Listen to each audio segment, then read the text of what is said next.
Hi ನಮಸ್ತೆ ಎಲ್ಲರಿಗೂ Kannada studio YouTube channel ಸ್ವಾಗತ. ಸೊ ಇಂದಿನ ಸೆಷನ್ನಲ್ಲಿ ನಾವೇನು ನೋಡುವ ಅಂತ ಹೇಳಿದ್ರೆ 3 ಆಗಸ್ಟ್ ಥರ್ಡ್ ಶಿಫ್ಟಲ್ಲಿ ನಡೆದಿರತಕ್ಕಂಥ RRB ಡಿ ಗ್ರೂಪ್ ಪ್ರಶ್ನೆ ಪತ್ರಿಕೆಯ ಸೈನ್ಸ್ ಹಾಗೆ ಕರೆಂಟ್ ಅಫೇರ್ಸ್ ಪ್ರಶ್ನೆಗಳನ್ನು ಈ ಒಂದು ಸೆಷನ್ನಲ್ಲಿ ನಾವು ಸಂಪೂರ್ಣವಾಗಿ ಅನಾಲಿಸಿಸ್ನ ಮಾಡೋಣ, ಸರಿನಾ? ಸೊ ಹಾಗಾದರೆ ಬನ್ನಿ ವಿಡಿಯೋನ ಸ್ಟಾರ್ಟ್ ಮಾಡುವ. ವಿಡಿಯೋ ಸ್ಟಾರ್ಟ್ ಮಾಡೋದು ಮುಂಚೆ ವಿಡಿಯೋ ಕೊನೆವರೆಗೂ ನೋಡಿ ಅಂತ ಹೇಳ್ತಾ, ಹಾಗೆ ವಿಡಿಯೋ ಕೊನೆವರೆಗೂ ನೋಡಿದ ನಂತರ ವಿಡಿಯೋ ಇಷ್ಟ ಆದರೆ ಪ್ಲೀಸ್ ವಿಡಿಯೋನ ಲೈಕ್ ಮಾಡಿ, ಸಬ್ಸ್ಕ್ರೈಬ್ ಮಾಡಿ. ಇಫ್ ನಿಮಗೆ ವಿಡಿಯೋ ಇಷ್ಟ ಆಗಲಿಲ್ಲ ಅಂದರೆ ಸೊ ಆಬ್ವಿಯಸ್ಲಿ ಡಿಸ್ಲೈಕ್ ಮಾಡಿ ಅಂತ ಹೇಳ್ತಾ, ಹಾಗೆ ನಾವು ಇಲ್ಲಿವರೆಗೂ ಮಾಡಿರ್ತಕ್ಕಂಥ ಕರೆಂಟ್ ಅಫೇರ್ಸ್ ಕ್ಲಾಸ್ಗಳನ್ನು ಯಾರು ನೋಡಿಲ್ಲ ಅಲ್ವಾ, ಪ್ಲೀಸ್ ನೀವು ಪ್ಲೇಲಿಸ್ಟಲ್ಲಿ ಹೋಗಿ ಚೆಕ್ ಮಾಡ್ಕೊಂಡು ನೋಡ್ಕೊಳ್ಳಿ. ಬಿಕಾಸ್ ಯಾಕೆ ಅಂತ ನಿಮಗೆ ಗೊತ್ತಿರುತ್ತೆ, ಅಲ್ಲಿಂದ ಕ್ವಶನ್ಗಳು ರಿಪೀಟ್ ಆಗ್ತಾ ಇದ್ದಾವೆ, ಸರಿನಾ? ಸೊ ಹಾಗಾದರೆ ಬನ್ನಿ ಮೊದಲ ಪ್ರಶ್ನೆ ಏನಿದೆ ಅಂತ ನೋಡುವ. ಏನಿದೆ ಮೊದಲ ಪ್ರಶ್ನೆ ಅಂತಂದರೆ, 2026ನೇ ಇಸವಿಯಲ್ಲಿ ಗುರುದೇವ್ ರವೀಂದ್ರನಾಥ್ ಟ್ಯಾಗೋರ್ ಅವರ ಯಾವ ಜಯಂತಿಯನ್ನು ಆಚರಿಸಲಾಯಿತು ಅಂತ ಕೇಳಿದ್ದಾರೆ, ಸರಿನಾ? ಸೊ ಇಲ್ಲಿ ಏನು ಕೊಟ್ಟಿದ್ದಾರೆ, ಸೊ ಅವರಿಗೆ ಯಾವ ಹೆಸರಿಂದ ಕರಿತೀವಿ ಅಂತ ಸಹ ಕೊಟ್ಟಿದ್ದಾನೆ. ಏನಂತ ಕರಿತೀವಿ ನಾವು ಈ ರವೀಂದ್ರನಾಥ್ ಟ್ಯಾಗೋರ್ ಅವರನ್ನ? ಗುರುದೇವ ಅಂತ ಸಹ ಕರಿತೀವಿ. ಸೊ ಅವರ ಒಂದು ನಿಕ್ ನೇಮ್ ಅಂತ ಸಹ ಹೇಳ್ಬೋದು. ಓಕೆ, ಸೊ ಹಾಗಾದರೆ ಅವರ ಯಾವ ಜಯಂತಿಯನ್ನು ಆಚರಿಸಲಾಯಿತು ಅಂತ. ಸೊ ಎಷ್ಟನೇ ಒಂದು ಜಯಂತಿಯನ್ನು ಆಚರಿಸಲಾಗಿದೆ? 160, 163, 165 ಹಾಗೆ 170 ಅಂತ ಕೊಟ್ಟಿದ್ದಾರೆ. ಸೊ ಇಲ್ಲಿ ನಿಮಗೆ ಒಂದೇನು ಹೇಳ್ತೀನಿ ಅಂತಂದರೆ, ಯಾವಾಗಲೂ ಹೇಳ್ತಾ ಇದ್ದೀನಿ ಅಂದರೆ ಇವಾಗಲೂ ಮತ್ತೆ ಅದನ್ನು ಹೇಳ್ತೀನಿ. ಸೊ ಈ ಫೇಮಸ್ ಪರ್ಸನಾಲಿಟೀಸ್ಗಳದ ಈ ಬರ್ತ್ ಇಯರ್ ಏನಿರುತ್ತಲ್ವ, ಅದು ನಿಮ್ಗೆ ಗೊತ್ತಿರುತ್ತೆ. ಬಟ್ ಈ ವರ್ಷ ಎಷ್ಟನೇ ಒಂದು ಜಯಂತಿ ಆಯಿತು ಮತ್ತು ಯಾವ addition, so like that some ಈ ರೀತಿ ನಂಬರ್ಗಳು ಏನು ಕೇಳ್ತಾರಲ್ವ, ಸೊ ಅದು ಆಲ್ಮೋಸ್ಟ್ ಗೊತ್ತಾಗಕ್ಕೆ ಸಾಧ್ಯ ಇಲ್ಲ. ಓಕೆ, ಅದನ್ನು ನಾವು ಓದಿದರೆ, ಡೈಲಿ ಕರೆಂಟ್ ಅಫೇರ್ಸಲ್ಲಿ ಏನಾದರೂ ಅದನ್ನು ನೋಡಿದರೆ ನೆನ್ಪಿಟ್ಕೊಳ್ಬಹುದು. ಇಲ್ಲಾಂದರೆ ಅದು ಏನಾದರೂ ಫ್ಯಾನ್ಸಿ ನಂಬರ್ ಇರಬೇಕು, ಲೈಕ್ 100 ಅಂತ ಇರಬೇಕು, ಇಲ್ಲಾಂದರೆ 150 ಅಂತ ಇರಬೇಕು, ಇಲ್ಲಾಂದರೆ 111 ಅಂತ ಇರಬೇಕು, ಇಲ್ಲ ಅಂತಂದರೆ 200 ಅಂತ ಇರಬೇಕು, ಸರಿಯಾ? ಸೊ ಇರಲಿಲ್ಲ ಅಂತಂದರೆ ಆಲ್ಮೋಸ್ಟ್ ಅದು ನೆನ್ಪುಳಿಯೋ ಸಾಧ್ಯತೆ ಇರಲ್ಲ. ಸೊ ಅವಾಗ ನೀವು ಏನು ಮಾಡಿ ಅಂತಂದರೆ, ಅವ್ರು ಯಾವ ವರ್ಷ ಹುಟ್ಟಿರ್ತಾರಲ್ವಾ, ಆ ವರ್ಷವನ್ನು ಕರೆಂಟ್ ಇಯರಿಂದ ಮೈನಸ್ ಮಾಡ್ಕೊಳ್ಳಿ. ಓಕೆ, ಸೊ ಅವ್ರು ಯಾವ ವರ್ಷ ಹುಟ್ಟಿದ್ದಾರೆ? ಯಾರು? ರವೀಂದ್ರನಾಥ್ ಟ್ಯಾಗೋರ್ ಅವರು 1861 ಇವರು ಬಾರ್ನ್ ಆಗಿದ್ದಾರೆ, ಸರಿಯಾ? ಸೊ ಮೀನ್ಸ್ 6ರಲ್ಲಿ ಒಂದು ಕಳೆದ್ರೆ ಎಷ್ಟು? 5 ಆಯಿತು. ಸೊ ಯೂನಿಟಿಸಿಟಿ ಯಾವುದಿದೆ? 5. ಸೊ ಒಂದೇ ಇದೆ, ಯಾವುದು? ಒಂದು 165ನೇ ಅಂತ ಹೇಳ್ತೇವೆ. ಹಾಗೆ ಎಸ್ಟರ್ಡೇ ಒಂದು ಸಹ ಕ್ವಶನ್ ಕೇಳಿದ, ಸಾರಿ ಎಸ್ಟರ್ಡೇ ನಾನು ಕ್ಲಾಸ್ ಮಾಡಿದ್ದೆ, ಫಸ್ಟ್ ಶಿಫ್ಟಲ್ಲಿ ಸಹ ಒಂದು ಕ್ವಶನ್ ಕೇಳಿದ್ದ. ಏನು ಕೇಳಿದ್ರು ಅಂತಂದರೆ, ಡಾಕ್ಟರ್ BR ಅಂಬೇಡ್ಕರ್ ಅವರದ ಎಷ್ಟನೇ ಒಂದು ಜಯಂತಿಯನ್ನು ಈ ವರ್ಷ ಆಚರಿಸಲಾಯಿತು ಅಂತ, ಸರಿಯಾ? ಸೊ ಅದು ನಿಮ್ಗೆ ಗೊತ್ತಿದೆ ಅಲ್ವಾ, ಯಾವಾಗ ಅವ್ರು ಹುಟ್ಟಿದ್ದಾರೆ ಅಂತ? ಈ ಏಪ್ರಿಲ್ 14ಕ್ಕೆ ಹುಟ್ಟಿದ್ದಾರೆ. ಸೊ ಹಾಗಾದರೆ ವರ್ಷ ಯಾವಾಗ ಅಂತಂದರೆ 1861 ಅಲ್ಲ, 18 ಈ 6 ಉಲ್ಟಾ ಬರೆದ್ರೆ ಏನಾಗುತ್ತೆ? 91 ಆಗುತ್ತೆ. ಆ 1891 ಈ ಡಾಕ್ಟರ್ BR ಅಂಬೇಡ್ಕರ್ ಅವರು ಬಾರ್ನ್ ಆಗಿದ್ದಾರೆ. ಸೊ ಹಾಗಾದರೆ ನಿಮಗೆ ಮತ್ತೆ ವರ್ಷ ಗೊತ್ತಿರಲ್ಲ. ಸೊ ಅವಾಗ ಏನು ಮಾಡ್ತೀರಾ? ಏನಿಲ್ಲ, 2026ರಲ್ಲಿ 1891 ಮೈನಸ್ ಮಾಡಿ. ಸೊ ಯೂನಿಟಿಸಿಟಿ ಎಷ್ಟು ಬರುತ್ತೆ? 5 ಬರುತ್ತೆ. ಸೊ ಮೀನ್ಸ್ 12ರಲ್ಲಿ 9 ಕಳೆದ್ರೆ ಎಷ್ಟು ನಿಮಗೆ? ಸೊ 135 ಬರುತ್ತೆ. ಸೊ 135ನೇ ಜಯಂತಿಯನ್ನು ನಾವು ಆಚರಣೆ ಮಾಡಿದ್ದೇವೆ. ಓಕೆ, ಸೊ ಹಾಗಾದರೆ ಲಾಲ್ ಬಹದ್ದೂರ್ ಶಾಸ್ತ್ರಿ ಅವ್ರದ್ದು ಕೇಳ್ಬೋದು ನಿಮಗೆ. ಲಾಲ್ ಬಹದ್ದೂರ್ ಶಾಸ್ತ್ರಿ ಅವರು ಹುಟ್ಟಿದ ದಿನ ಯಾವಾಗ ಅಂತಂದರೆ 1904 ಅಕ್ಟೋಬರ್ 2 ಅಂತ ಹೇಳ್ತೀವಿ. ಯಾರು? ಲಾಲ್ ಬಹದ್ದೂರ್ ಶಾಸ್ತ್ರಿ ಅವ್ರದ್ದು. ಹಾಗೆ ಸರ್ ಈ ಸ್ವಾಮಿ ವಿವೇಕಾನಂದನ್ ಅವ್ರದ್ದು ನಾವು ಹೇಳೋದಾದರೆ 1863 ಅಂತ ಹೇಳ್ತೀವಿ. 1863 ಜನವರಿ 12 ಅಂತ ಹೇಳ್ತೇವೆ. ಸೊ ಇದು ಸಹ ನಿಮ್ಗೆ ಗೊತ್ತಿರಲಿ, ಯುವಕರ ದಿನ ಅಂತ ಆಚರಣೆ ಮಾಡ್ತೇವೆ. ಓಕೆ, ಆ್ಯಂಡ್ ನೆಕ್ಸ್ಟ್ ಮತ್ತೆ ಯಾರು? ಗಾಂಧೀಜಿಯವರು. ಸೊ ಅವ್ರು ಯಾವಾಗ ಹುಟ್ಟಿದ್ದಾರೆ ಅಂತಾರೆ? 1869 ಅವರು ಹುಟ್ಟಿದ್ದಾರೆ. ಇದು ಸಹ ನಿಮ್ಗೆ ಗೊತ್ತಿರಲಿ. ಆ್ಯಂಡ್ ದೆನ್ ಹಾಗಾದರೆ ನಿಮಗೆ ಒಂದು ಕ್ವಶನ್ ಕೇಳಲ್ಲ, ನಮ್ಮ ನೇತಾಜಿಯವರು ಸುಭಾಷ್ ಚಂದ್ರ ಬೋಸ್ ಅವರು ಯಾವ ವರ್ಷದಂದು ಹುಟ್ಟಿದ್ದಾರೆ ಅಂತ. ಓಕೆ, ಸೊ ಇದನ್ನು ನೀವು ಕಾಮೆಂಟ್ನ ಮಾಡಿ. ಆ್ಯಂಡ್ ಇದಕ್ಕೆ ಸರಿಯಾದ ಉತ್ತರ ಯಾವುದಾಗುತ್ತೆ ಅಂದರೆ ಆಪ್ಷನ್ ಸಿ 165 ಆಗುತ್ತೆ. ಸೊ ಯಾಕೆ ಇದಕ್ಕೆ ಜಾಸ್ತಿ ಟೈಮ್ ತೊಗೊಳ್ತಿದೆ ಅಂದರೆ, ಇದನ್ನು 2 ಶಿಫ್ಟಲ್ಲಿ ಒಂದು ಸರಿ ಕೇಳ್ತಿದ್ದಾನೆ ಈ ರೀತಿ, ಎಷ್ಟನೇದು ಅಂತ. ಸೊ ಅದಕ್ಕೆ ನಿಮಗೆ ಒಂದು ಈಸಿ ಟ್ರಿಕ್ ಇದು. ಆ್ಯಂಡ್ ನೆಕ್ಸ್ಟ್ ಪ್ರಶ್ನೆ, 2026ನೇ ಇಸವಿಯಲ್ಲಿ ಕಲಾಕ್ಷೇತ್ರದಲ್ಲಿ ಪದ್ಮ ವಿಭೂಷಣ ಪ್ರಶಸ್ತಿಯನ್ನು ಯಾರಿಗೆ ನೀಡಲಾಯಿತು ಅಂತ. ಓಕೆ, ಸೊ ನಿಮಗೆ ಹೇಳ್ತಿದ್ದೀನಿ, ಪದ್ಮ ಅವಾರ್ಡ್ಗಳು ಈ ವರ್ಷ ಎಷ್ಟು ಜನಕ್ಕೆ ನೀಡಲಾಗಿದೆ ಅಂದರೆ 131 ಜನಕ್ಕೆ ನೀಡಲಾಗಿದೆ. ಸೊ ಪದ್ಮ ಅವಾರ್ಡ್ಗಳು ಅಂತ ಹೇಳ್ತೀವಿ. ಹಾಗಾದರೆ ಈ ಪದ್ಮ ಅವಾರ್ಡ್ಗಳಲ್ಲಿ 3 ರೀತಿ ಬರುತ್ತೆ. ಒಂದು ಪದ್ಮ ವಿಭೂಷಣ ಬರುತ್ತೆ, ಇನ್ನೊಂದು ಪದ್ಮಭೂಷಣ ಬರುತ್ತೆ, ಹಾಗೆ ಇನ್ನೊಂದು ಯಾವುದು ಬರುತ್ತೆ ಅಂದರೆ ಪದ್ಮಶ್ರೀ ಬರುತ್ತೆ ಅಂತ ಹೇಳ್ತೀವಿ. ಹಾಗಾದರೆ ಪದ್ಮ ವಿಭೂಷಣ ಎಷ್ಟು ಜನಕ್ಕೆ ನೀಡಲಾಗಿದೆ? ಸೊ ಪದ್ಮ ವಿಭೂಷಣ ನೀಡಿದ್ದು 5 ಜನಕ್ಕೆ, ಪದ್ಮಭೂಷಣ ನೀಡಿದ್ದು ಎಷ್ಟು ಜನಕ್ಕೆ? 13 ಜನಕ್ಕೆ ಅಂತ ಹೇಳ್ತೀವಿ. ಸೊ 5 3 ಎಷ್ಟು ಆಯಿತು? 18 ಇತ್ತು. 18ನ್ನು 131ರಲ್ಲಿ ಮೈನಸ್ ಮಾಡಿ ನಿಮಗೆ ಈ ಒಂದು ಪದ್ಮಶ್ರೀಗಳು ಸಿಗ್ತವೆ. ಓಕೆ, ಸೊ ಮೈಂಡ್ಗೆ ಸ್ವಲ್ಪ ವರ್ಕ್ ಬೇಕಲ್ಲ. ಸೊ ಹಾಗಾದರೆ ಈ 5 ಜನ ಯಾವ್ಯಾವ ರಾಜ್ಯದವರು ಅಂತ. ಓಕೆ, ಸೊ ಇಬ್ಬರಿಗೆ ಕಲಾಕ್ಷೇತ್ರದಲ್ಲಿ ನೀಡಲಾಗಿದೆ, ಹಾಗೆ ಒಬ್ಬರಿಗೆ ಈ ಒಂದು ಎಜುಕೇಷನ್ ಬೇಸ್ಡ್ ಮೇಲೆ ಶಿಕ್ಷಣ ಕ್ಷೇತ್ರದಲ್ಲಿ ಒಬ್ಬರಿಗೆ ನೀಡಲಾಗಿದೆ. ಓಕೆ, ಸೊ ಯಾರು? ಈ ನಾರಾಯಣ ಅವರು ಯಾವ ರಾಜ್ಯದವರು? ಕೇರಳ ರಾಜ್ಯದವರು. ಹಾಗೆ ಇನ್ನೂ ಇಬ್ಬರು ಬರ್ತಾರೆ. ಯಾರ್ಯಾರು ಬರ್ತಾರೆ ನಿಮಗೆ? ಟೋಟಲ್ 5 ಜನದ ಹೆಸರು ಹೇಳ್ತೀನಿ, ನೆನ್ಪಿಟ್ಕೊಳ್ಳಿ. ಒಂದು ಯಾರು ಅಂತಂದರೆ ದ್ಯಾಟ್ ಈಸ್ ಈ ಧರ್ಮೇಂದ್ರ ಯಾರು? ಓಕೆ. ಸೊ ಇವರಲ್ಲ.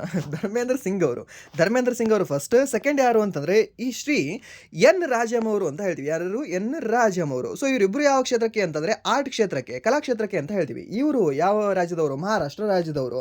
ಹಾಗೆ ಈ ರಾಜಮ್ ಅವರು ಯಾವ ರಾಜ್ಯದವರು ಅಂದರೆ UP ರಾಜ್ಯದವರು ಅಂತ ಹೇಳ್ತೀವಿ. ಸೊ ಇಬ್ಬರು ಆಯ್ತಾ ಆರ್ಟ್ಗೆ. ಓಕೆ, ಇವರನ್ನು ಬಿಟ್ಬಿಡಿ. ಆ್ಯಂಡ್ ದೆನ್ ಮೂರನೇದವ್ರು ಯಾರು ಅಂತಂದರೆ ನಾರಾಯಣ ಅವರು ಅಂತ ಹೇಳ್ತೀವಿ. ಈ ನಾರಾಯಣ ಅವರು ಯಾವ ಕ್ಷೇತ್ರ? ಶಿಕ್ಷಣ ಕ್ಷೇತ್ರ ಅಂತ ಹೇಳ್ತೀವಿ. ಯಾವ ರಾಜ್ಯದವರು ಇವರು? ಸೊ ಇವರು ಕೇರಳ ರಾಜ್ಯದವರಾಗಿದ್ದಾರೆ. ಹಾಗೆ ಇನ್ನೂ ಇಬ್ಬರು ಕೇರಳದವರು ಇದ್ದಾರೆ. ಯಾರ್ಯಾರು ಅಂತಂದರೆ ಒಂದು ಈ ಥಾಮಸ್ ಅಂತ ಬರ್ತಾರೆ. ಯಾರು? ಥಾಮಸ್ ಅಂತ ಬರ್ತಾರೆ ಒಬ್ಬರು. ಆ್ಯಂಡ್ ದೆನ್ ಇನ್ನೊಬ್ರು ಯಾರು ಅಂತಂದರೆ ದ್ಯಾಟ್ ಈಸ್ ಅವ್ರ ಹೆಸರಿಂದ ಅಚ್ಯುತಾನಂದನ್. ಓಕೆ, ಅಚ್ಯುತಾನಂದನ್ ಅಂತ ಹೇಳ್ತೀವಿ. ಸೊ ಅಚ್ಯುತಾನಂದನ್ ಅವರು ಇವರಿಬ್ಬರೂ ಸಹ ಏನಾಗ್ತಾರೆ ಅಂತಾರೆ ನಿಮಗೆ ಈ ಥಾಮಸ್ ಅವರು ಹಾಗೆ ಅಚ್ಯುತಾನಂದನ್ ಅವರು. ಇವರು ಪಬ್ಲಿಕ್ ಅಫೇರ್ಸ್ಗೆ, ಓಕೆ, ಸಾಮಾಜಿಕ ಸೇವೆಗೆ ಇವರು ಸಂಬಂಧಪಟ್ಟಿದ್ದಾರೆ. ಸೊ ಅದಕ್ಕೆ 5 ಜನರನ್ನ ನೀವು ನೆನ್ಪಿಟ್ಕೊಳ್ಳಿ. 5 ಜನದಲ್ಲಿ ನಿಮಗೆ ಮತ್ತೆ ರಿಪೀಟ್ ಆಗೋ ಚಾನ್ಸಸ್ ಜಾಸ್ತಿ ಇರುತ್ತೆ. ಓಕೆ, ಸೊ ಇಲ್ಲಿ ಯಾರು ಅಂದರೆ ದ್ಯಾಟ್ ಈಸ್ ಒಂದು ಎನ್ ರಾಜಮ್ ಅವರು ಅಂತ ಹೇಳ್ತೀವಿ. ಹಾಗೆ ಒಂದು ಶಿಫ್ಟಲ್ಲಿ ಪ್ರಶ್ನೆ ಕೇಳಿದ್ದ ಎನ್ ರಾಜಮ್ ಅವರು ಯಾವ ಒಂದು ಇನ್ಸ್ಟ್ರೂಮೆಂಟನ್ನು ನುಡಿಸ್ತಾರೆ ಅಂತ. ಯಾವ ಇನ್ಸ್ಟ್ರೂಮೆಂಟನ್ನು ಇವರು ನುಡಿಸ್ತಾರೆ? ವೈಲಿನ್ ಅಂತ ಹೇಳ್ತೀವಿ. ವೈಲಿನ್ ಅಂದರೆ ಏನಂತ ಕನ್ನಡದಲ್ಲಿ ಹೇಳ್ಬೋದು? ಪಿಟೀಲು ಅಂತ. ಓಕೆ, ಸೊ ಪಿಟೀಲ್ ಯಾರು ಅಂತಂದರೆ ಒಂದು ಎನ್ ರಾಜಮ್ ಅವರು ಅಂತ ಹೇಳ್ತೀವಿ. UP ರಾಜ್ಯದವರು ಇವರು.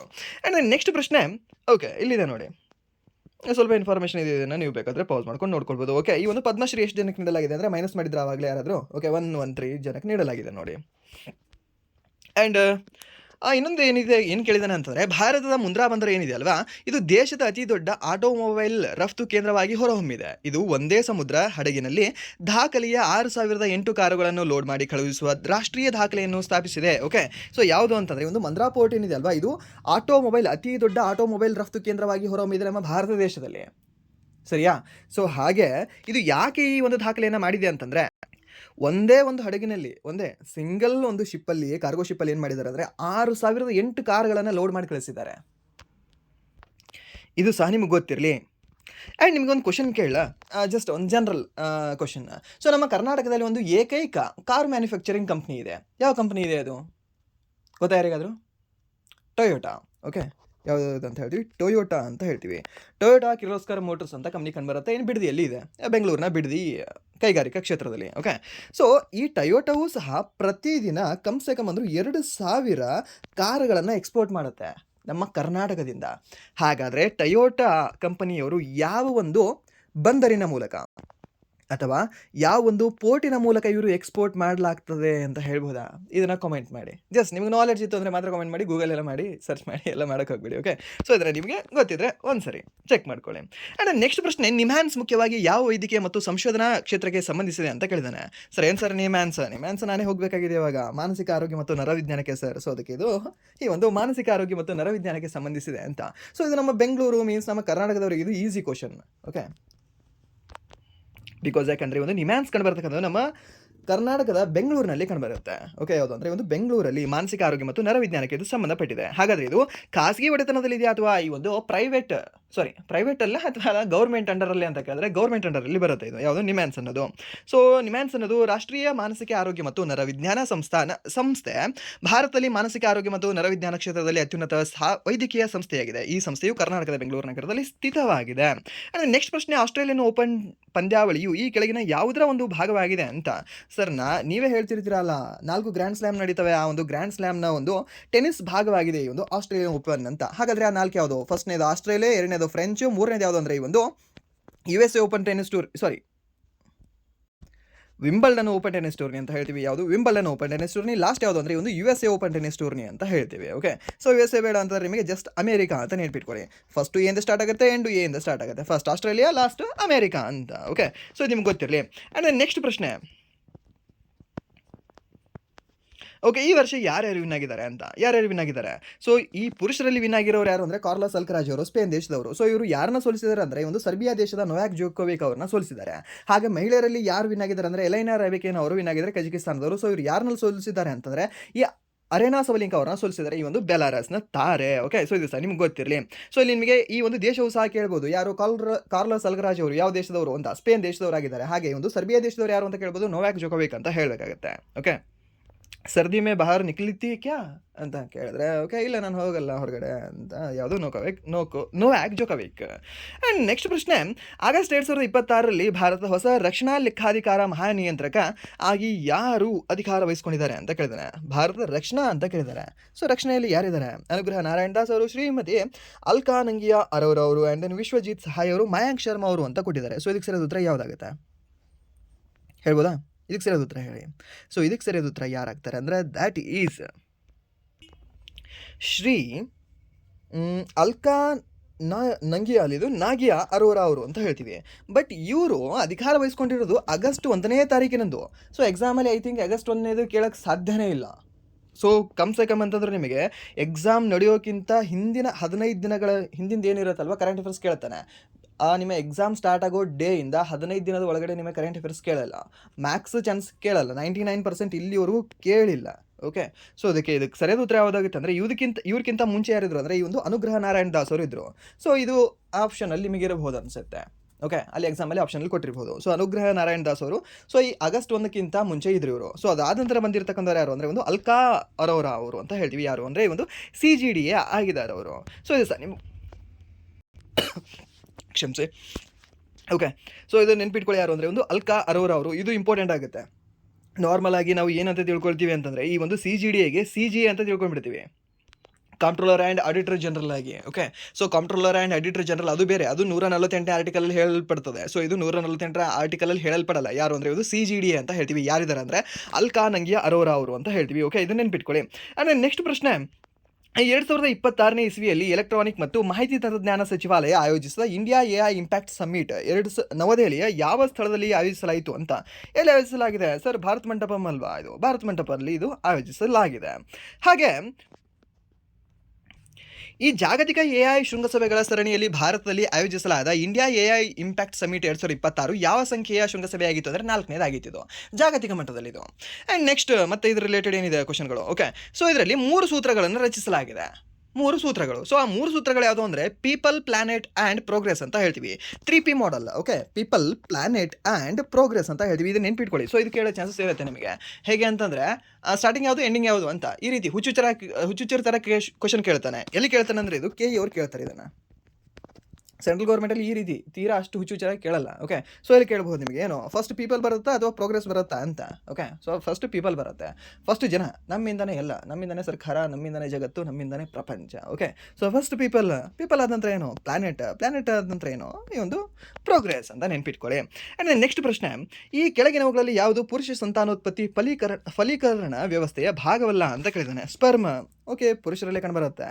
ಸೊ ಅತಿ ಚಿಕ್ಕ ಒಂದು ಸೆಲ್ ಅಂತ ಸಹ ಹೇಳ್ಬೋದು. ಆ್ಯಂಡ್ ನೆಕ್ಸ್ಟ್ ವೃಷಣ ಅಂತ ಹೇಳಿದ್ದಾರೆ. ಸೊ ಇದು ಪುರುಷರಲ್ಲಿ ಕಂಡುಬರುತ್ತೆ. ಆ್ಯಂಡ್ ದೆನ್ ಫ್ಯಾಲೋಪಿಯನ್ ಟ್ಯೂಬ್ ಅಂತ ಕೊಟ್ಟಿದ್ದಾರೆ. ಫ್ಯಾಲೋಪಿಯನ್ ಟ್ಯೂಬ್ ಕಂಡುಬರತಕ್ಕಂಥದ್ದು ಮಹಿಳೆಯರಲ್ಲಿ. ಓಕೆ, ಸೊ ಈ ಒಂದು ಫರ್ಟಿಲೈಸೇಷನ್ ಎಲ್ಲಿ ಆಗ್ತದೆ ಅಂತ ಕೇಳ್ತಾನೆ, ಫ್ಯಾಲೋಪಿಯನ್ ಟ್ಯೂಬಲ್ಲಿ ಆಗ್ತದೆ. ಆ್ಯಂಡ್ ನೆಕ್ಸ್ಟ್ ಒಂದು ವ್ಯಾಸ್ಟ್ ಡಿಫ್ರೆನ್ಸ್ ಇದು ಕಂಡುಬರತಕ್ಕಂಥದ್ದು ನಿಮಗೆ ಎಲ್ಲಿ ಅಂದರೆ ಇದೇ ಒಂದು ಮೆನ್ನಲ್ಲಿ ಅಂತ ಹೇಳ್ತೇವೆ. ಸೊ ಇದು ಸಹ ನಿಮ್ಗೆ ಗೊತ್ತಿರಲಿ. ಈ ಮಕ್ಕಳಾಗಬಾರ್ದು ಅಂತ ಚಿಕಿತ್ಸೆ ಮಾಡ್ತಾರಲ್ವಾ, ಸೊ ಹೆಣ್ಮಕ್ಳಲ್ಲಿ ಯಾವ ಒಂದು ಭಾಗವನ್ನು ಕಟ್ ಮಾಡ್ತಾರೆ, ಹಾಗೆ ಗಂಡು ಮಕ್ಕಳಲ್ಲಿ ಯಾವ ಒಂದು ಭಾಗವನ್ನು ಕಟ್ ಮಾಡ್ತಾರೆ ಅಂತ ಕೇಳ್ತಾನೆ. ಓಕೆ, ಕಟ್ ಮಾಡಿಯೋದು ಏನಂದರೆ ಗಂಟು ಹಾಕ್ತಾರೆ, ನಾಟ್ ಹಾಕ್ತಾರೆ. ಓಕೆ, KNOT ನಾಟ್ ಹಾಕ್ತಾರೆ. ಸೊ ಹಾಗಾದರೆ ಯಾವ್ದು ಅಂತ ಪುರುಷರಲ್ಲಿ ಅಂತ ಕೇಳಿದ್ರೆ ಮಹಿಳೆಯರಲ್ಲಿ ಫಸ್ಟ್ ನಿಮಗೆ ಗೊತ್ತಿರಲಿ ಫ್ಯಾಲೋಪಿಯನ್ ಟ್ಯೂಬ್ ಅಂತ ಹೇಳ್ತೀವಿ. ಫ್ಯಾಲೋಪಿಯನ್ ಟ್ಯೂಬ್ ಏನಾಗ್ತದೆ, ಕಟ್ ಮಾಡಿ ಏನು ಮಾಡಿ ಅಂತಂದರೆ ಅದನ್ನು ನಾಟ್ ಮಾಡ್ತಾರೆ. ಓಕೆ, ಸೊ ಇದು ನಾರ್ಮಲ್ ಮೆಥಡ್ ಮಾಡೋದು. ಸೊ ಅವಾಗಿಂದ ಇದೇ ಮಾಡ್ತಾ ಬರ್ತಿದ್ದಾರೆ.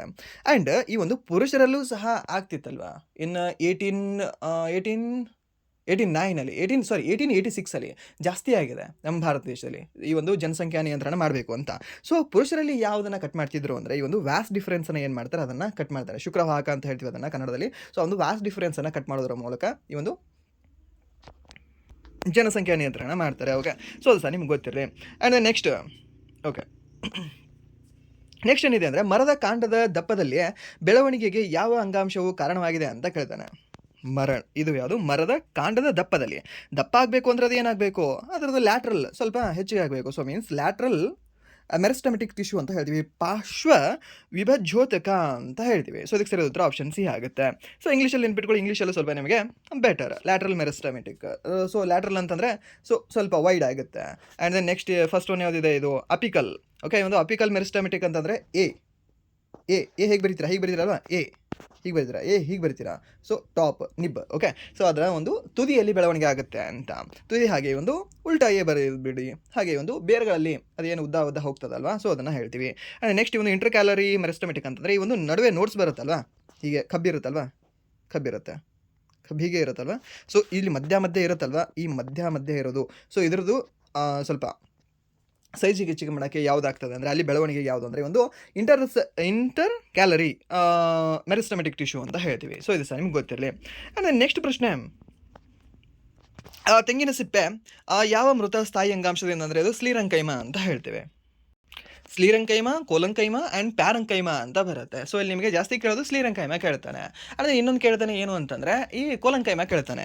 ಈ ಮರಗಳಿಗೆ ದೃಢತೆ ಅನ್ನ ಯಾವ್ದು ನೀಡ್ತದೆ ಅಂತ. ಓಕೆ, ಸೊ ಸ್ಟೇಬಲ್ ಆಗಿ ಗಟ್ಟಿಯಾಗಿ ನಿಲ್ತವಲ್ವಾ ಅದು, ಆ್ಯಂಡ್ ದೆನ್ ಸ್ವಲ್ಪ ಭಾಗ ಆಗ್ತಾವಲ್ವಾ, ಸೊ ಮುರಿದು ಬೀಳಲ್ಲ. ಸೊ ಆ ರೀತಿ ಒಂದು ಸ್ಟೆಬಿಲಿಟಿ ಯಾರು ನೀಡ್ತಾರೆ ಅಂದರೆ ಕೋಲಂಕೈಮ ನೀಡ್ತದೆ. ಓಕೆ, ಯಾವುದು ಅಂದರೆ ಒಂದು ಕೋಲಂಕೈಮ ಟಿಶ್ಯೂ ಅಂತ ಹೇಳ್ತೀವಿ. ಹಾಗೆ ಒಂದು ಈ ಮರದ ಮೇಲೆ ತೊಗಟೆ ಬೆಳೆದಿರುತ್ತಲ್ವಾ, ದ ಡೆಡ್ ಪಾರ್ಟ್ ಅಂತ ಹೇಳ್ತೀವಿ. ಸೊ ಆ ಒಂದು ತೊಗಟೆ ನೀವು ಕಿತ್ತಿ ಅಲ್ಲಿಂದ ನಿಮಗೇನು ಎಂತ ಅಂದರೆ ಸ್ವಲ್ಪ ಲಿಕ್ವಿಡ್ ಥರ ಏನು ಫೀಲ್ ಆಗಲ್ಲ, ಎಲ್ಲ ಒಣಗಿದ್ದು ಹೋಗಿರುತ್ತೆ ಅದು. ಆ ರೀತಿ ಒಣಗಿದ ಪಾರ್ಟ್ ಏನಿದೆ ಅಲ್ವಾ, ಅದು ಯಾವುದರಿಂದ ಮಾಡಲ್ಪಟ್ಟಿರುತ್ತೆ ಅಂದರೆ ಈ ಒಂದು ಸ್ಲೀರಂಕೈಮ ಅದರಿಂದ ಮಾಡಲ್ಪಟ್ಟಿರುತ್ತೆ. ಹಾಗೆ ತೆಂಗಿನ ಸಿಪ್ಪೆಯೂ ಸಹ ಸಂಪೂರ್ಣವಾಗಿ ಒಣ ಹೋಗಿರುತ್ತಲ್ವ ಅದು, ಸೊ ಅದು ಸಹ ಇದರಿಂದ ಮಾಡಲ್ಪಟ್ಟಿರುತ್ತೆ ಅಂದರೆ ಸ್ಲೀರಂಕೈಮ. ಹೇಗೆ ನೆನ್ಪಿಟ್ಕೊಳ್ಳಿದ್ದೀನ?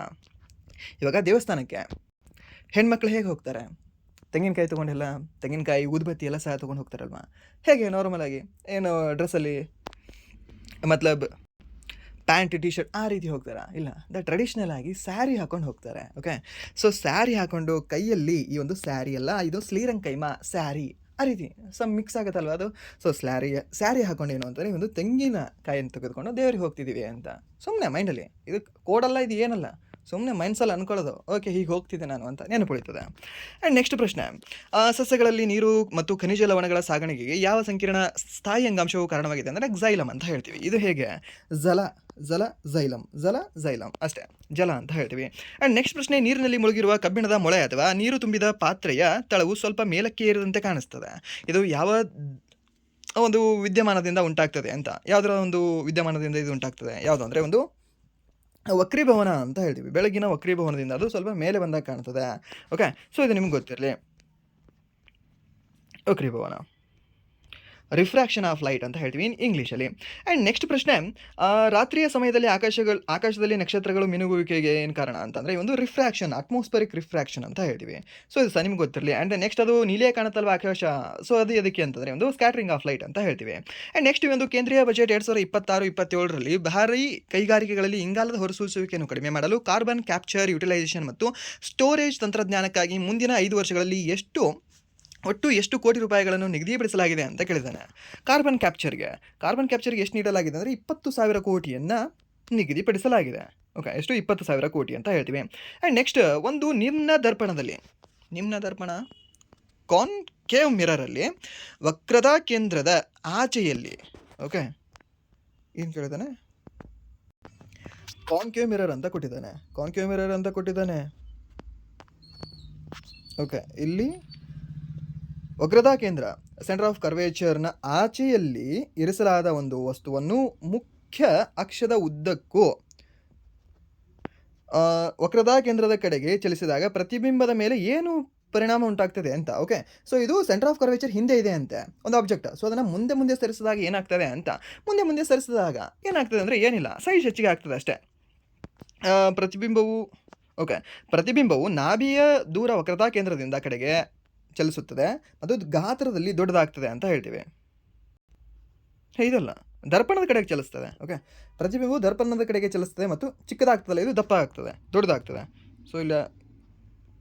So option ಬಿಟ್ಟಾಕ್ಬಿಡಿ. ಇಲ್ಲಿ ಪ್ರತಿಬಿಂಬ ಏನಿದೆ ಅಲ್ವ ಅದು ದರ್ಪಣದ ಕಡೆಗೆ ಚಲಿಸ್ತದೆ, ಹಾಗೆ ಅದೇನಾಗ್ತದೆ ಅಂದರೆ ದೊಡ್ಡದಾಗ್ತದೆ ಅಂತ ನಿಮಗೆ ಗೊತ್ತಿರಲಿ. Okay, and next option C ಎಲ್ಲಿದೆಯಾ? ಇಲ್ಲ, ದೊಡ್ಡದಾಗ್ತದೆ, ಅದು ಸಹ ನಿಮ್ಗೆ ಗೊತ್ತಿರಲಿ. ಆ್ಯಂಡ್ ನೆಕ್ಸ್ಟ್ ಒಂದು ಕಬ್ಬಿಣದ ಆಕ್ಸೈಡ್ ಅದುರುಗಳನ್ನು ಅಶುದ್ಧತೆಗಳಿಂದ ಸಾಂದ್ರೀಕರಿಸಲು ಅಥವಾ ಪ್ರತ್ಯೇಕಿಸಲು ಮುಖ್ಯವಾಗಿ ಯಾವ ವಿಧಾನವನ್ನು ಬಳಸಲಾಗ್ತದೆ ಅಂತ ಕೇಳಿದ್ದಾನೆ. ಯಾವ ವಿಧಾನವನ್ನು ಬಳಸ್ತೀವಿ ನಾವು? ಈ ಒಂದು ಕಬ್ಬಿಣದ ಆಕ್ಸೈಡ್ ಅದುರುಗಳೇನಿರ್ತಾವಲ್ವ, ಸೊ ಅದನ್ನು ಅಶುದ್ಧ ಇರೋದನ್ನು ಸಾಂದ್ರೀಕರಿಸಲು ಅಥವಾ ಇದನ್ನು ಪ್ರತ್ಯೇಕ ಮಾಡಲು ಯಾವುದನ್ನು ನಾವು ಬಳಸ್ಬೋದು? ನೊರೆ ತೇಲುವಿಕೆ ವಿಧಾನ, ಕಾಂತೀಯ ಪ್ರತ್ಯೇಕೀಕರಣ ವಿಧಾನ, ಲೀಚಿಂಗ್ ಅಂತ ಕೊಟ್ಟಿದ್ದಾನೆ. ಆ್ಯಂಡ್ ದೆನ್ ಈ ಒಂದು ಜಲೀಯ ಪ್ರಕ್ಷಾಲನ ಅಂತ ಕೊಟ್ಟಿದ್ದಾರೆ. ಸೊ ಇದಕ್ಕೆ ಸರಿಯಾದ ಉತ್ತರ ಯಾವುದಾಗುತ್ತೆ? ಓಕೆ, ಹೇಳ್ಬೋದಾ? ಸೊ ಇದಕ್ಕೆ ಸರಿಯಾದ ಉತ್ತರ ಯಾವುದಾಗುತ್ತೆ ಅಂದರೆ ದ್ಯಾಟ್ ಈಸ್ ಆಪ್ಷನ್ ಬಿ ಅಂತ ಹೇಳ್ತೀವಿ. ಸೊ ಇನ್ನು ಇಂಗ್ಲೀಷಲ್ಲಿ ಇದನ್ನು ಏನಂತ ಹೇಳ್ಬೋದು ಅಂದರೆ ಮ್ಯಾಗ್ನೆಟಿಕ್ ಸಪರೇಷನ್ ಮೆಥಡ್ ಅಂತ ಹೇಳ್ತೀವಿ.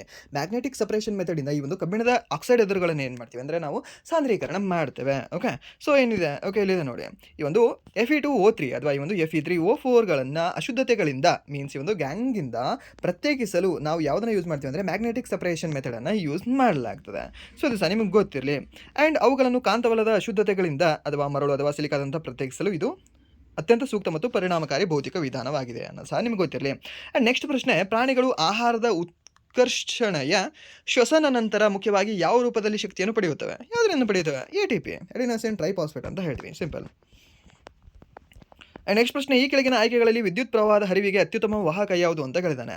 ವಿದ್ಯುತ್ ಪ್ರವಾಹ ಆಗಬೇಕು ಅಂದರೆ ಯಾವುದು ಅತ್ಯುತ್ತಮ ವಾಹಕ? ಸರ್ ಟಂಗ್ಸ್ಟನ್, ಅಲ್ಯೂಮಿನಿಯಂ, ನೈಕ್ರೋಮ್ ಮತ್ತು ಕಬ್ಬಿಣ ಅಂತ ಕೊಟ್ಟಿದ್ದಾನೆ. ಸೊ ಇದಕ್ಕೆ ಸರಿಯಾದ ಉತ್ತರ ಯಾವುದಾಗುತ್ತೆ ಅಂದರೆ ದ್ಯಾಟ್ ಈಸ್ ಒಂದು ಅಲ್ಯೂಮಿನಿಯಂ ಅಂತ ಹೇಳ್ತೀವಿ, ಅಲ್ಯೂಮಿನಿಯಂ ತಾರು.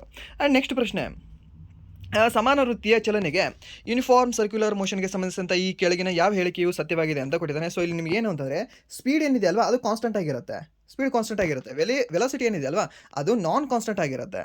ಓಕೆ, ನಾನ್ ಕಾನ್ಸ್ಟೆಂಟ್ ಆಗಿರುತ್ತೆ ಯಾವುದು? ವೆಲಾಸಿಟಿ ಅಂತಕ್ಕಂಥದ್ದು. ಸೊ ಇದು ನಿಮ್ಗೆ ಗೊತ್ತಿರಲಿ. ಓಕೆ, ಸೊ ಸ್ಪೀಡ್ ಅನ್ನೋದು ಕಾನ್ಸ್ಟೆಂಟ್ ಆಗಿರುತ್ತೆ ಅಂದರೆ ವೆಲಾಸಿಟಿ ಅನ್ನೋದು ಕಾನ್ಸ್ಟೆಂಟ್ ಆಗಿರಲ್ಲ, ಅದು ಪ್ರತಿಯೊಂದು ಟ್ಯಾಂಜೆಂಟಿಗೂ ಸಹ ಚೇಂಜ್ ಆಗ್ತಿರುತ್ತೆ, ಇಷ್ಟೇ. ಸೊ ಇಲ್ಲಿ ಕನ್ನಡದಲ್ಲಿ ಯಾವುದಾಗುತ್ತೆ ಇದನ್ನು ಸ್ವಲ್ಪ ನೀವು ನೋಡ್ಕೊಳ್ಳಿ. ಏನು ಕೊಟ್ಟಿದ್ದಾನೆ? ವೇಗ ಮತ್ತು ವೇಗೋತ್ಕರ್ಷ ಎರಡೂ ಸ್ಥಿರವಾಗಿ ಇರಲ್ಲ, ವೇಗ ಬದಲಾಗ್ತದೆ. ಓಕೆ, ವೇಗ ಬದಲಾಗಲ್ಲ, ಆಪ್ಷನ್ ಸಿ. ಓಕೆ, ವೇಗ ಸ್ಥಿರವಾಗಿರುತ್ತದೆ, ವೇಗೋತ್ಕರ್ಷ ನಿರಂತರವಾಗಿ ಬದಲಾಗ್ತಿರುತ್ತೆ. ಓಕೆ, ಸೊ ಇದೆ ನಾನು ಇಂಗ್ಲೀಷಲ್ಲಿ ಹೇಳಿದ್ದೆ ಅದೇ, ಸೊ ಇಲ್ಲಿ ಕನ್ನಡದಲ್ಲಿ ಕೊಟ್ಟಿರೋದು ಅದೇ. ಆ್ಯಂಡ್ ನೆಕ್ಸ್ಟ್ ಪ್ರಶ್ನೆ, ಸಮಾನ ವೃತ್ತಿಯ ಚಲನೆಯಲ್ಲಿರುವ, ಓಕೆ ಇದು ಅದಕ್ಕೆ ರಿಲೇಟೆಡ್ ಆಗಿರ್ತಕ್ಕಂಥ ಇನ್ಫಾರ್ಮೇಷನ್ ಇದೆ. ಸೊ ಇದು ಸೆಂಟ್ರಿಫಿಟಲ್ ಫೋರ್ಸ್ ಅಂತ ಹೇಳ್ತೀವಿ. ಸೊ ಅದು ಒಳಗಡೆ ಹೇಳ್ಕೊಳ್ತಿತ್ತು ಅಂದರೆ ಹೊರಗಡೆ ಬಿಡ್ತಿತ್ತು ಅಂದರೆ ಅದನ್ನು ನಾವು ಸೆಂಟ್ರಿಫಿಕಲ್ ಫೋರ್ಸ್ ಅಂತ ಹೇಳ್ತೀವಿ. ಆ್ಯಂಡ್ ನೆಕ್ಸ್ಟ್ ಪ್ರಶ್ನೆ, 2000 ವ್ಯಾಟ್ ಹೀಟರ್ನ ಅನ್ನು 2 ಗಂಟೆಗಳ ಕಾಲ ನಿರಂತರವಾಗಿ ಚಲಾಯಿಸಿದರೆ ಅದು ಸೇವಿಸುವ ಒಟ್ಟು ಉಷ್ಣಶಕ್ತಿಯ ಮೌಲ್ಯವು ಜೌಲ್ನಲ್ಲಿ ಎಷ್ಟಾಗಿರುತ್ತೆ ಅಂತ ಕೇಳಿದಾನೆ. ಸೊ ಈ ಒಂದು ಹೀಟ್ ಈಕ್ವಲ್ಸ್ ಏನು? ಪವರ್ ಇಂಟು ಟೈಮ್ ಅಂತ ಹೇಳ್ತೀವಿ. ಪವರ್ ಎಷ್ಟು ಕೊಟ್ಟಿದ್ದಾನೆ? 2000 ಅಂತ ಕೊಟ್ಟಿದ್ದಾನೆ. ಓಕೆ, 2000. ಟೈಮ್ ಎಷ್ಟು ಕೊಟ್ಟಿದ್ದಾನೆ? 2 ಅಂತ ಕೊಟ್ಟಿದ್ದಾನೆ, 2 ಗಂಟೆ ಅಂತ ಕೊಟ್ಟಿದ್ದಾನೆ. ಸೊ ನಮಗೆ ಏನು ಬೇಕಾಗಿದೆ? ನನಗೆ ಸೆಕೆಂಡಲ್ಲಿ ಬೇಕು ಟೈಮ್. ಸೊ ಸೆಕೆಂಡಲ್ಲಿ ಬೇಕಂದ್ರೆ ಏನು ಮಾಡಬೇಕು? 60 × 60 ಮಾಡ್ಕೊಳ್ತೀವಿ. ಸೊ ಇದು ಫಸ್ಟ್ ನಿಮಿಷಲ್ಲಿ ಮಾಡ್ಕೊಳ್ತೀವಿ, ಆಮೇಲೆ ಸೆಕೆಂಡಲ್ಲಿ ಮಾಡ್ಕೊಳ್ತೀವಿ. ಸೊ ಟೋಟಲಿ ಎಷ್ಟು ನೀವು 0 ಬಂತು? 1 2 3 4 5. ಓಕೆ, ಇನ್ನೂ ಮಲ್ಟಿಪ್ಲೈ ಮಾಡಬೇಕಲ್ವಾ? ಸೊ ಎಷ್ಟು ಬರುತ್ತೆ? 6 12, 12 6 72. ಸೊ 72 ಬರುತ್ತೆ. ಸೊ 0000. 72 2 ಎಷ್ಟಾಗುತ್ತೆ ನಿಮಗೆ? 144 ಆಗುತ್ತೆ. ಓಕೆ, ಎಷ್ಟಾಗುತ್ತೆ? 144 ಆಗುತ್ತೆ. ಸೊ 144 ಅಂದರೆ ಆಪ್ಷನ್ ಯಾವುದಿದೆ? ಆಪ್ಷನ್ ಬಿ, ಇದು ಒಂದೇ ಇದೆ. ಸೊ ಅಲ್ಲಿ 5 0 ಮಾತ್ರ ಐತಲ್ಲ. ಸೊ ಇಲ್ಲೇ 2 ಪಾಯಿಂಟ್ಗಳನ್ನು ಹೆಚ್ಚಿಗೆ ಮಾಡ್ಕೊಂಡಿದ್ದಾರೆ. ಸೊ ಅದಕ್ಕೆ ಇಲ್ಲಿ ಪಾಯಿಂಟ್ ಕೊಟ್ಟಿದ್ದಾರೆ ಅಂತ ಅಲ್ಲಿ ಮೇಲೆ ನಿಮಗೆ ಪವರ್ ಆಗಿದೆ 10⁻7 ಆಗಿದೆ ಅಂತ ಹೇಳ್ಬೋದು. ಓಕೆ, ಸೊ ಇದಕ್ಕೆ ಸರಿಯಾದ ಉತ್ತರ ಯಾವುದಾಗುತ್ತೆ ಅಂದರೆ ಆಪ್ಷನ್ ಸಿ ಇದಕ್ಕೆ ಸರಿಯಾದ ಉತ್ತರ ಆಗುತ್ತೆ. ಬಟ್ ಇಲ್ಲಿ ಫಾರ್ಮುಲಾ ನೆನ್ಪಿಟ್ಕೊಳ್ಳಿ ಏನು ಅಂತಂದರೆ ಈ ಒಂದು heat equals power into time ಅಂತ ಹೇಳ್ತೀವಿ. ಆ್ಯಂಡ್ ನೆಕ್ಸ್ಟ್ ಪ್ರಶ್ನೆ, ಭೂಮಿಯ ಮೇಲ್ಮೈಯಿಂದ ಎತ್ತರದಿಂದ ಇರಿಸಲಾದ kg ದ್ರವ್ಯರಾಶಿಯ ವಸ್ತುವಿನ ಸ್ಥಿತಿಜ ಶಕ್ತಿ ಮೀನ್ಸ್ ಒಂದು ಪೊಟೆನ್ಷಿಯಲ್ ಎನರ್ಜಿ ಏನಾಗಿರುತ್ತೆ ಅಂತ ಕೇಳ್ತಾನೆ? mgh ಆಗಿರುತ್ತೆ. ಈ ಒಂದು ಕೈನೆಟಿಕ್ ಎನರ್ಜಿ ಏನಾಗಿರುತ್ತೆ ಅಂತ ಕೇಳ್ತಾನೆ? ಅದು 1/2 mv² ಆಗಿರುತ್ತೆ. ಬಟ್ ಇದಕ್ಕೆ ಸರಿಯಾದ ಉತ್ತರ ಆಪ್ಷನ್ ಬಿ ಅಂತ ಹೇಳ್ತೀವಿ. ಆ್ಯಂಡ್ ನೆಕ್ಸ್ಟ್ ಪ್ರಶ್ನೆ, ದ್ಯುತಿ ಸಂಶ್ಲೇಷಣೆಯ ಪ್ರಕ್ರಿಯೆಯಲ್ಲಿ ನೀರಿನ ಅಣುಗಳು ಜಲ ವಿಭಜನೆಯ ಪರಿಣಾಮವಾಗಿ ಯಾವ ಅನಿಲವು ಉಪ ಉತ್ಪನ್ನವಾಗಿ ಹೊರಬರುತ್ತದೆ ಅಂತ ಕೇಳಿದ್ದಾನೆ? ಫೋಟೋಲೈಸಿಸ್ ಪರಿಣಾಮವಾಗಿ ಯಾವ ಉತ್ಪನ್ನ ಹೊರಗೆ ಬರ್ತದೆ ಹೇಳ್ಬೋದಾ? ಇದು ಇಂಪಾರ್ಟೆಂಟ್ ಇದೆ ನೋಡಿ. ಸೊ ಇದು ರೀಸೆಂಟಾಗಿ ಏನು ನಿಮಗೆ ಲಾಸ್ಟ್ ಒಂದು ಕ್ಲಾಸಲ್ಲಿ ಹೇಳಿದೆ ಅನ್ಸುತ್ತೆ ನಾನು, ಕರೆಂಟ್ ಅಫೇರ್ಸ್ ಕ್ಲಾಸಲ್ಲಿ. ಸೊ ಅದರ ರಿಲೇಟೆಡ್ ಇದು ಕ್ವಶನ್ ಇದೆ, ಹೇಳಿದಕ್ಕೆ ಯಾವುದಾಗುತ್ತೆ? ಯಾವುದು ಅಂದರೆ ಆಪ್ಷನ್ ಬಿ ಒಂದು O2 ಅಂತ ಹೇಳ್ತೀವಿ. ಯಾವುದು? ಈ ಒಂದು ಆಕ್ಸಿಜನ್ ಏನಿದೆಯಲ್ವಾ ಅದು ಬೈ ಪ್ರಾಡಕ್ಟ್ ಆಗಿ ಹೊರಗಡೆ ಬರ್ತದೆ. ಆ್ಯಂಡ್ ನೆಕ್ಸ್ಟ್ ಪ್ರಶ್ನೆ, ಕಾರ್ಬನ್ ಡೈಆಕ್ಸೈಡ್ ಮತ್ತು ನೀರು ಇವುಗಳ ಅನುಕ್ರಮವಾಗಿ ಸರಿಯಾದ ಆಣ್ವಿಕ ದ್ರವ್ಯರಾಶಿ ಎಷ್ಟು ಅಂತ ಕೇಳಿದ್ದಾನೆ? ಮಾಲಿಕ್ಯುಲರ್ ಮಾಸ್ ಅಂತ ಕೇಳಿದ್ದಾನೆ. ಓಕೆ, ಸೊ ಈ ಒಂದು CO2 ಆ್ಯಂಡ್ ದೆನ್ ಎಷ್ಟು? ಓಕೆ, ಸಿದು ಎಷ್ಟಿದೆ ನಿಮಗೆ? ಸಿದು ನಿಮಗೆ 12 ಬರುತ್ತೆ. ಆ್ಯಂಡ್ ದೆನ್ O2ದು ಓದು ಎಷ್ಟು ಬರುತ್ತೆ ನಿಮಗೆ? ಆಕ್ಸಿಜನ್ ಮಾಲಿಕ್ಯುಲರ್ ಮಾಸ್ ಎಷ್ಟಿದೆ? 16 ಇದೆ. ಸೊ 16 × 2 ಯಾಕಂದರೆ 2 ಇದೆ ಅಲ್ವಾ ಅಲ್ಲಿ. ಸೊ 2. ಸೊ ಎಷ್ಟಾಗುತ್ತೆ? 12 + 32 ಅಂದರೆ ಎಷ್ಟಾಯಿತು? 44 ಆಯಿತು. ಓಕೆ, 44. ಆಪ್ಷನ್ ಬಿ ಯಾವತ್ತು? ಆಪ್ಷನ್ ಸಿ ಅಲ್ಲಿ ಇರಬಹುದು ನಿಮಗೆ. ಸೊ ಹಾಗಾದರೆ ಒಂದು H2O ಎಚ್ದು ಎಷ್ಟಿದೆ ನಿಮಗೆ? 1 ಮಾಲಿಕ್ಯುಲರ್ ಮಾಸ್ ಕಂಡು ಬರುತ್ತೆ. ಸೊ 2 ಇದಾವೆ ಅಂತಂದರೆ 1 + 1 2 ಆಗುತ್ತೆ ಇಲ್ಲಿ. ಆ್ಯಂಡ್ ನೆಕ್ಸ್ಟ್ ಒಂದು ಓದು ಎಷ್ಟಿದೆ ಅಂತಂದರೆ 8 ಇದೆ. ಸಾರಿ, ಅದರದ್ದು ಎಲಿಮೆಂಟ್ ನಂಬರ್ 8, ಬಟ್ ಅದರದ್ದು ಮಾಲಿಕ್ಯುಲರ್ ಮ್ಯಾಸ್ ಎಷ್ಟಿದೆ ಅಂದರೆ 16 ಇದೆ. ಓಕೆ, 16 2 ಎಷ್ಟಾಯಿತು? 18 ಆಯಿತು. ಸೊ ಮೀನ್ಸ್ 44, 18 ಇದಕ್ಕೆ ಸರಿಯಾದ ಉತ್ತರ ಆಗಬೇಕು. ಓಕೆ, ಯಾವುದು ಅಂದರೆ ಒಂದು ಆಪ್ಷನ್ ಬಿ ಅಂತ ಹೇಳ್ತೀವಿ, ಸಿಂಪಲ್. ಆ್ಯಂಡ್ ಸಮ್ ಇಂಪಾರ್ಟೆಂಟ್ ಆಗಿರ್ತಕ್ಕಂಥ ಎಲಿಮೆಂಟ್ ನಂಬರ್ ಹಾಗೆ ಎಲಿಮೆಂಟ್ದ ಮಾಸ್, ಮಾಲಿಕ್ಯುಲರ್ ಮಾಸ್ ಎಷ್ಟಿದೆ ಅಂತ ನಿಮಗೆ ಗೊತ್ತಿರಲಿ. ಬಿಕಾಸ್ ಯಾಕಂದರೆ ಫಾರ್ಮುಲಾ ಕೊಟ್ಟು ಕೇಳ್ತಾನೆ ನಿಮಗೆ. ಸೊ ಅಲ್ಲೇನಿಲ್ಲ, ಇಲ್ಲಿ ಸಿಂಪಲ್ ಕ್ಯಾಲ್ಕುಲೇಷನ್ ಮಾಡಿ ನೀವು ಆನ್ಸರ್ನ ಹೇಳ್ಬೋದು. ಆ್ಯಂಡ್ ನೆಕ್ಸ್ಟ್ ಪ್ರಶ್ನೆ, ಪರಿಸರದಲ್ಲಿ ಜೈವಿಕ ವಿಘಟನೆಯಲ್ಲದ ಬಯೋಡಿಗ್ರೇಡೇಬಲ್ ತ್ಯಾಜ್ಯಗಳ ಮುಖ್ಯ ಪರಿಣಾಮ ಅಥವಾ ಕಾರ್ಯವೇನು ಅಂತ ಕೇಳಿದ್ದಾನೆ. ಏನಂದ್ರೆ ಆಪ್ಷನ್ ಬಿ ಇದಕ್ಕೆ ಸರಿಯಾದ ಉತ್ತರ ಆಗುತ್ತೆ. ಅದು ದೀರ್ಘಕಾಲದವರೆಗೆ ಮಾಲಿನ್ಯವನ್ನು ಉಂಟು ಮಾಡ್ತವೆ. ಆ್ಯಂಡ್ ನೆಕ್ಸ್ಟ್ ಪ್ರಶ್ನೆ, ಸೋಡಾ ಯಾವುದು ಈ ಒಂದು ಬೇಕಿಂಗ್ ಸೋಡಾ ಏನಿದೆ ಅಲ್ವಾ, ಅದನ್ನು ಆ್ಯಸಿಡ್ ಫೈರ್ ಎಕ್ಸ್ಟಿಂಗ್ವಿಷರ್ ಆಗಿ ಬಳಸ್ತಾರೆ. ಯಾಕೆ ಅಂತಂದರೆ ಇದು ಈ ಆಮ್ಲದೊಂದಿಗೆ ಸೇರಿ ವೇಗವಾಗಿ ರಿಯಾಕ್ಷನ್ ಮಾಡ್ತದೆ. ಆ ರಿಯಾಕ್ಷನ್ ಮಾಡೋದ್ರ ಮೂಲಕ ಕಾರ್ಬನ್ ಡೈಆಕ್ಸೈಡನ್ನು ಉತ್ಪಾದನೆ ಮಾಡ್ತದೆ.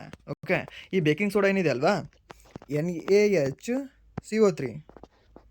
ಬೇಕಿಂಗ್ ಸೋಡಾ ಅಂದರೆ ಇದೆ ಅಲ್ವಾ ಫಾರ್ಮುಲಾ, ಸೋಡಿಯಂ ಬೈಕಾರ್ಬೊನೇಟ್. ಈ ಒಂದು ಸೋಡಿಯಂ ಬೈಕಾರ್ಬೊನೇಟ್ ಏನು ಮಾಡ್ತದೆ, ಈ ಆ್ಯಸಿಡೊಂದಿಗೆ ಸೇರಿ CO2 ಅನ್ನು ಬಿಡುಗಡೆ ಮಾಡ್ತದೆ. ಆ CO2 ಬಿಡುಗಡೆ ಮಾಡ್ತದೆ ಅನ್ನೋ ಕಾರಣಕ್ಕಾಗಿ ಈ ಒಂದು ಬೇಕಿಂಗ್ ಸೋಡಾವನ್ನು ಯೂಸ್ ಮಾಡ್ತೀವಿ. ಐ ಥಿಂಕ್ ಇದನ್ನು ಸ್ಟೇಟ್ ಗೌರ್ಮೆಂಟ್ PC ಎಕ್ಸಾಮಲ್ಲಿ ಕೇಳಿದಾನೆ ಅನಿಸುತ್ತೆ. ಇದನ್ನು ಏನಂತ ಕೇಳಿದಾನಂದರೆ, ಈ ಕೆಳಗಿನ ಯಾವುದನ್ನು ನಾವು ಅಗ್ನಿಶಾಮಕದಲ್ಲಿ ಬಳಸ್ತೇವೆ ಅಂತ ಕೇಳಿದ್ದಾನೆ. ಯಾಕೆ ಏನು ಅಂತ ಅಲ್ಲಿ ಜಾಸ್ತಿ ಡೆಪ್ತಾಗಿ ಕೇಳಿಲ್ಲ, ಈ ರೀತಿ ಸಿಂಪಲಾಗಿ ಕೇಳಿದ್ದಾನೆ. ಯಾವುದನ್ನು ಬಳಸ್ತೀವಿ ಅಂತ, ಬೇಕಿಂಗ್ ಸೋಡಾವನ್ನು ಬಳಸ್ತೇವೆ. ಓಕೆ, ಸೊ ಯಾಕೆ ಅಂತ ನಿಮಗೆ ಗೊತ್ತಿರಲಿ. ಸೊ ಅದು ಈ ಆ್ಯಸಿಡೊಂದಿಗೆ ಸೇರಿ ಏನು ಮಾಡ್ತದೆ, CO2 ಬಿಡುಗಡೆ ಮಾಡ್ತದೆ, ಆ ರೀಸನಿಂದ. ಓಕೆ, ಆ್ಯಂಡ್ ನೆಕ್ಸ್ಟ್ ಪ್ರಶ್ನೆ, ಪರಮಾಣು ರಚನೆಯ ಸಂದರ್ಭದಲ್ಲಿ ನ್ಯೂಟ್ರಾನ್ನ ಸ್ವರೂಪ ಮತ್ತು ಸ್ಥಾನದ ಬಗ್ಗೆ ಯಾವ ಹೇಳಿಕೆಯು ಸರಿಯಾಗಿದೆ ಅಂತ ಕೊಟ್ಟಿದ್ದಾನೆ. ನ್ಯೂಟ್ರಾನ್ ಎಲ್ಲಿರುತ್ತೆ, ನ್ಯೂಟ್ರಾನ್ ಮಧ್ಯದಲ್ಲಿ ಇರುತ್ತೆ. ಸೊ ಹೊರಗಿರುತ್ತೆ ಅನ್ನೋದು ಇದು ಆಪ್ಷನ್ ರಾಂಗ್ ಆಗುತ್ತೆ. ಓಕೆ, ಆ್ಯಂಡ್ ಧನಾವೇಶ ಆಗಿರುತ್ತೆ ಅನ್ನೋದು ರಾಂಗ್ ಇರುತ್ತೆ, ಧನಾವೇಶ ಆಗಿರೋದು ರಾಂಗ್ ಇರುತ್ತೆ. ಸೊ ಹಾಗಾದರೆ ಅದು ಏನಾಗಿರುತ್ತೆ ಅಂತ ಹೇಳ್ಬೋದು ಇವಾಗ. ಸೊ ಏನಾಗಿರುತ್ತೆ, ಒಂದು ನ್ಯೂಟ್ರಾನ್ ಏನಿರುತ್ತೆ ಹೇಳಿ ಇವಾಗ. ಋಣಾವೇಶ ನೆಗೆಟಿವ್ ಇರುತ್ತೆ ಅಥವಾ ನ್ಯೂಟ್ರಲ್ ಇರುತ್ತೆ? ಅದು ನ್ಯೂಟ್ರಲ್ ಆಗಿರುತ್ತೆ. ಓಕೆ, ಏನಂತ ಹೇಳ್ತೀವಿ, ಅದು ನ್ಯೂಟ್ರಲ್ ಆಗಿರುತ್ತೆ. ಸೊ ಈ ಒಂದು ನ್ಯೂಕ್ಲಿಯಸಲ್ಲಿ ಕಂಡುಬರುತ್ತೆ, ಹಾಗೆ ಅದು ನ್ಯೂಟ್ರಲ್ ಆಗಿರುತ್ತೆ. ಓಕೆ, ಅದು ನೆಗೆಟಿವ್ ಆಗಿರಲ್ಲ. ಸೊ ಎಲೆಕ್ಟ್ರಾನ್ಗಳೇನಿದಾವಲ್ಲ ಅದು ನೆಗೆಟಿವಲ್ಲಿ ಇರುತ್ತೆ. ಆ್ಯಂಡ್ ನೆಕ್ಸ್ಟ್ ಒಂದು ಪ್ರೋಟಾನ್ಗಳೇನಿದಾವಲ್ಲ ಅದು ಪಾಸಿಟಿವಲ್ಲಿ ಇರುತ್ತೆ. P for proton and then P for positive ಅಂತ ನೆನ್ಪಿಟ್ಕೊಳ್ಳಿ. ಬಟ್ N ಫಾರ್ ಯಾವುದು neutron, but N for neutral ಅಷ್ಟೇ, ಬಟ್ ನಾಟ್ ನೆಗೆಟಿವ್. ಇದು ಸಹ ನಿಮ್ಗೆ ಗೊತ್ತಿರಲಿ. And then next, okay, so ಇಲ್ಲಿ ಸ್ವಲ್ಪ ಪಾಸ್ ಮಾಡ್ಕೊಂಡು ಓದ್ಕೊಳ್ಳಿ. ಆ್ಯಂಡ್ ದೆನ್ ನೆಕ್ಸ್ಟ್ ಪ್ರಶ್ನೆ, ಒಂದು ವಸ್ತುವು 30 ಸೆಂಟಿಮೀಟರ್ ದೂರವನ್ನು 1.5 ಗಂಟೆಗಳಲ್ಲಿ ಕ್ರಮಿಸಿದರೆ ಅದರ ಸರಾಸರಿ ವೇಗ ಎಷ್ಟು ಅಂತ ಕೊಟ್ಟಿದ್ದಾನೆ. ಸೊ 30 ಡಿವೈಡ್ ಬೈ 1.5 ಹಾಕಿ ನಿಮಗೆ ಎಷ್ಟು ಆನ್ಸರ್ ಬರುತ್ತೆ ಅದನ್ನು ಮಾಡಿ, ನಿಮಗೆ ಆನ್ಸರ್ ಸಿಗುತ್ತೆ. ಓಕೆ, ಸೊ 20 ಇರ್ಬೋದು, ಇಲ್ಲಾಂದರೆ 15 ಆಗಿರುತ್ತೆ, ನಿಮಗೆ 20 ಆಗುತ್ತೆ. ಆ್ಯಂಡ್ ನೆಕ್ಸ್ಟ್ ಪ್ರಶ್ನೆ, ದಟ್ಟವಾದ ಕಾಡುಗಳು ಅಥವಾ ಮೈದಾನ ಪ್ರದೇಶಗಳಲ್ಲಿ ವಾಸಿಸುವ ಪಕ್ಷಿಗಳಿಗಿಂತ ಪರ್ವತದ ಪ್ರದೇಶಗಳ ಪಕ್ಷಿಗಳ ರೆಕ್ಕೆಗಳು ಮತ್ತು ಸ್ನಾಯುಗಳು ಹೆಚ್ಚು ಬಲವಾಗಿರಲು ಕಾರಣವೇನು ಅಂತ ಕೇಳ್ತಾನೆ. ಸೊ ಯಾಕೆ, ಸ್ವಲ್ಪ ಅದು ಕಡಿಮೆ ಸಾಂದ್ರತೆ ಮತ್ತು ಈ ಒಂದು ದೂರಗಳ ನಡುವೆ ಹಾರಬೇಕದು. ಸೊ ಅದಕ್ಕೆ ಸ್ವಲ್ಪ ಅವು ಗಟ್ಟಿಯಾಗಿರ್ತವೆ ಅಷ್ಟೇ. ಆ್ಯಂಡ್ ನೆಕ್ಸ್ಟ್ ಪ್ರಶ್ನೆ, ಏಡಿ ಮತ್ತು ಹುಳಗಳ ದೇಹದ ಮೇಲೆ ಗಟ್ಟಿಯಾದ ಅಥವಾ ರಕ್ಷಣಾತ್ಮಕ ಹೊರ ಪದರವಿರಲು ಮುಖ್ಯ ಜೈವಿಕ ಕಾರಣವೇನು ಅಂತ ಕೇಳಿದ್ದಾನೆ. ಏನದು? ಸೊ ಈ ಒಂದು ಏಡಿ ಮತ್ತು ಈ ಒಂದು ಹುಳಗಳೇನಿರ್ತಾವಲ್ವಾ, ಅವುಗಳ ಮೇಲೆ ಗಟ್ಟಿಯಾದ ಒಂದು ರಕ್ಷಣಾತ್ಮಕ ಒಂದು ಪದರ ಇರುತ್ತೆ. ನೋಡಿದ್ದೀರಾ, ಸ್ವಲ್ಪ ಹೇಗೆಂದರೆ ಹಾರ್ಡ್ ಥರ ಇರುತ್ತೆ. ಯಾಕಿರುತ್ತೆ ಅದು? ಯಾಕೆ ಅಂತಂದರೆ ಅದು ಆಂತರಿಕ ಅಂಗಗಳನ್ನು ರಕ್ಷಿಸ್ಕೊಳ್ತದೆ ಮತ್ತು ತೇವಾಂಶವನ್ನು ಉಳಿಸ್ಕೊಳ್ಬೇಕದು. ಯಾಕಂದರೆ ನೀರು ಸಿಗ್ತದೋ ಸಿಗಲ್ವೋ ಅಂತ ಗೊತ್ತಿಲ್ಲ. ಬೇಡದಾಗ ಅದು ಆರ್ಡ್ರ್ ಮಾಡಿದ್ರೆ ಈ ಸ್ವಿಗ್ಗಿ ಮತ್ತು ಜೊಮ್ಯಾಟೋಯಿಂದ ಬ್ಲಿಂಕಿಟಿಂದ ಬರಲ್ಲ. ಸೊ ಅದಕ್ಕೆ ಇದೆಲ್ಲವೂ ಸಹ ಬೇಕಾಗುತ್ತೆ. ಆ್ಯಂಡ್ ನೆಕ್ಸ್ಟ್ ಪ್ರಶ್ನೆ, ತೈಲ ಮತ್ತು ನೀರನ್ನು ಒಟ್ಟಿಗೆ ಬೆರೆಸಿದಾಗ ಯಾವ ರೀತಿಯ ಮಿಶ್ರಣವನ್ನು ಪಡೆಯಲಾಗ್ತದೆ ಅಂತ ಕೇಳಿದ್ದಾರೆ. ಓಕೆ, ಸೊ ಇದು ಈ ಒಂದು ಕ್ಲಾಸಿನ ಕೊನೆಯ ಪ್ರಶ್ನೆ ಆಗಿರುತ್ತೆ. ಸೊ ಆಪ್ಷನ್ ಏನು ಕೊಟ್ಟಿದ್ದಾನೆ, homogeneous mixture, heterogeneous mixture, chemical compound and then true solution ಅಂತ ಕೊಟ್ಟಿದ್ದಾನೆ. ಏನು, ಈ ಒಂದು ಆಯಿಲ್ ಹಾಗೆ ವಾಟರನ್ನು ಮಿಕ್ಸ್ ಮಾಡಿದಾಗ ಯಾವ ರೀತಿಯ ಮಿಶ್ರಣ ಸಿಗುತ್ತೆ ನಮಗೆ ಅಂತ. ಸೊ ಇದನ್ನು ಹೋಮ್ವರ್ಕ್ ಪ್ರಶ್ನೆ ಆಗಿ ತಗೊಳ್ಳಿ. ಆ್ಯಂಡ್ ಈ ಒಂದು ಹೋಮ್ವರ್ಕ್ ಪ್ರಶ್ನೆಗೆ ನೀವು ಕಾಮೆಂಟ್ ಮೂಲಕ ಉತ್ತರವನ್ನು ತಿಳಿಸಿ ಅಂತ ಹೇಳ್ತಾ, ಹಾಗೆ ಇಲ್ಲಿವರೆಗೂ ಕ್ಲಾಸ್ ನೋಡೋದಕ್ಕಾಗಿ ಫಸ್ಟ್ ಆಫ್ ಆಲ್ ಧನ್ಯವಾದಗಳು. ಹಾಗೆ ಇಲ್ಲಿವರೆಗೂ ವಿಡಿಯೋ ನೋಡಿ ನಿಮಗೆ ಏನಾದರೂ ವಿಡಿಯೋ ಇಷ್ಟ ಆಗಿದ್ರೆ ಪ್ಲೀಸ್ ವಿಡಿಯೋನ ಲೈಕ್ ಮಾಡಿ, ಸಬ್ಸ್ಕ್ರೈಬ್ ಮಾಡಿ. ಇಫ್ ನಿಮಗೆ ವಿಡಿಯೋ ಇಷ್ಟ ಆಗಲಿಲ್ಲ ಅಂದರೆ ಸೊ ಬೆಸ್ಟ್ ಡಿಸ್ಲೈಕ್ ಮಾಡಿ ಅಂತ ಹೇಳ್ತಾ, ಹಾಗೆ ನೀವೇನಾದರೂ ಲೈಕ್ ಮಾಡಿ ಸಬ್ಸ್ಕ್ರೈಬ್ ಮಾಡಿದರೆ ನಿಮ್ಮ ಫ್ರೆಂಡ್ಸ್ಗೂ ಸಹ ಪ್ಲೀಸ್ ಕ್ಲಾಸ್ಗಳನ್ನು ಶೇರ್ ಮಾಡಿ. ಎಷ್ಟು ಹೇಳ್ತಾ ವಿಡಿಯೋನ ಇಲ್ಲಿಗೆ ಏನು ಮಾಡ್ತೀನಿ. Once again thank you so much.